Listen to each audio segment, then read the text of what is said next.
Energiforbrug. Danmark og Angola. Jeg vil fortælle om energiforbruget i to lande. Jeg har valgt Danmark, som er et i-land, og Angola, som er et u-land. Jeg vil først beskrive, hvad energi er, og hvad det bliver brugt til, og komme ind på, hvilke forskellige former for energikilder. Derefter vil jeg sammenligne og analysere Danmark og Angolas energiforbrug. Til sidst vil jeg diskutere problemerne ved landenes største energikilder og hvilke udfordringer de står overfor i fremtiden. Og hvad er energi? Og hvad er energi så? Energi er evnen til at udføre et arbejde. Energi kan optræde i mange former, som stråling, bevægelse, varme eller potentiale energi, for at nævne nogen.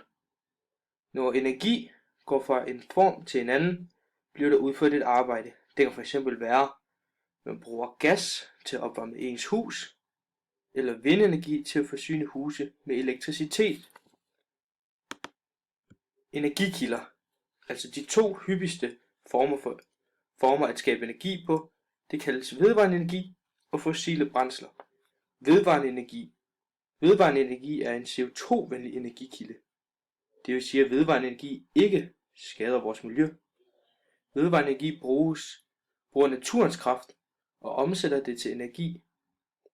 Naturens kraft kan være vind, bølger, sol osv.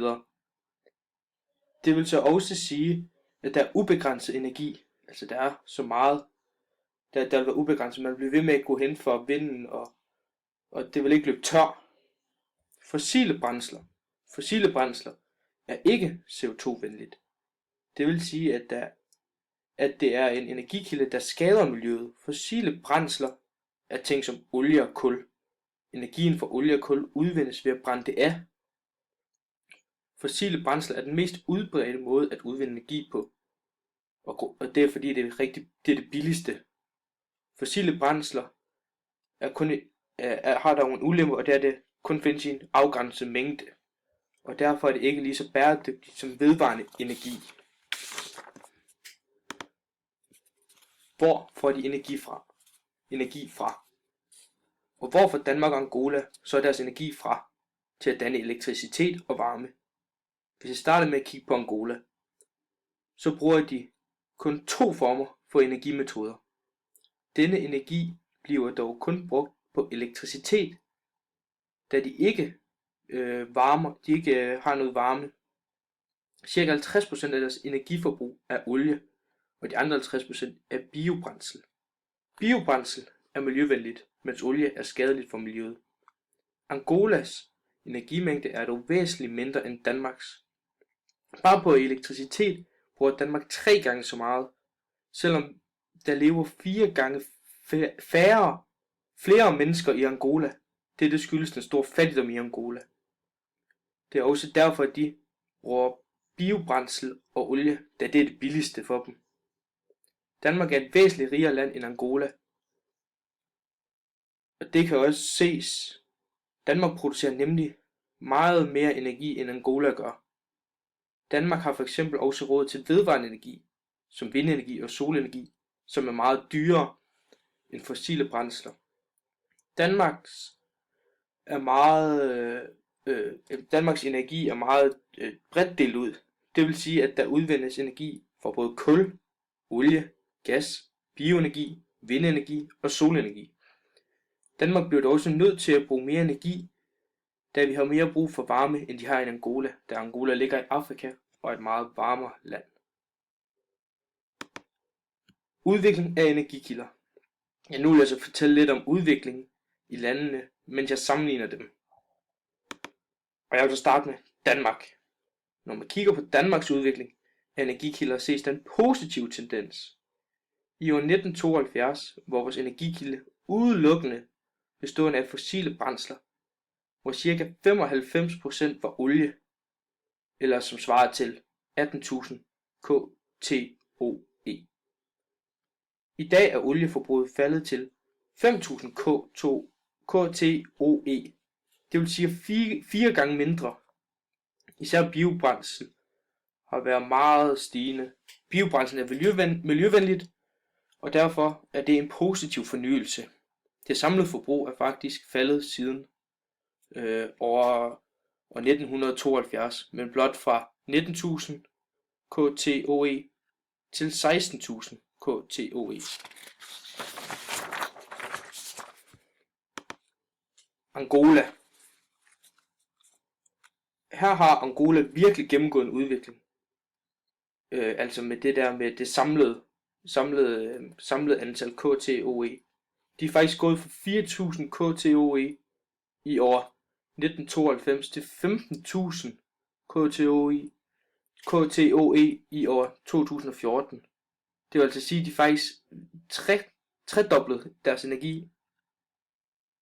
Al energien kommer fra biobrændsel og olie. Når man kigger på miljøvenligheden mellem Danmark og Angola, er Angola nok det land, der er mest miljøvenligst. Det skyldes en stor mængde af biobrændsel. Bare fordi Angola er bedre miljøvenligst, betyder det ikke, at de har en holdbar løsning, fordi olie er begrænset mængde, og at fælde for mange træer kan også være skadeligt for miljøet. Derfor mener jeg, at Danmark har en meget mere holdbar energiplan. Problemer for de to landes største energikilder. Angolas to største energikilder er olie og biobrændsel. Ulemperne ved olie er, at der er en begrænset mængde, og så forurener det også vores miljø.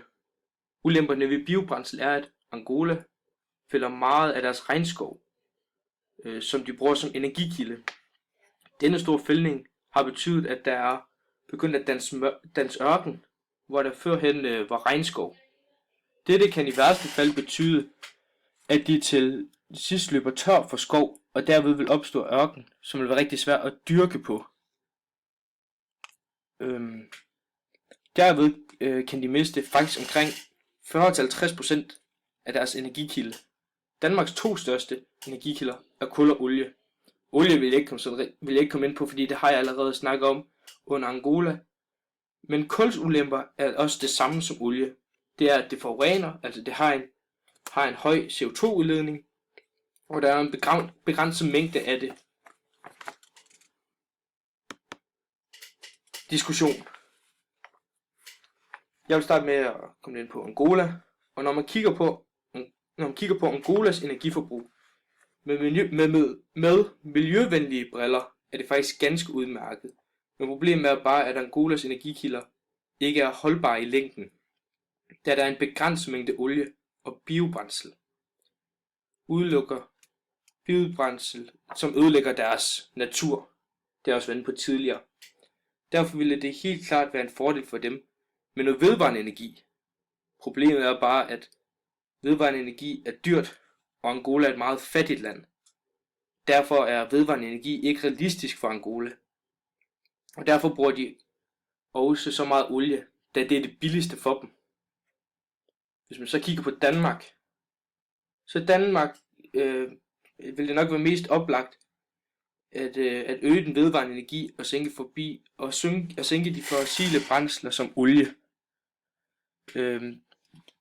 Det vil det, fordi at det kan snart ikke længere betale sig at hente olie op i Nordsøen, da udbyttet ikke kan svare sig. Der vil olien blive dyrere for Danmark. Men spørgsmålet er, om vedvarende energi er nok, eller om vi også skal have en anden bærende energikilde ved siden af, såsom for eksempel fossile brændsler.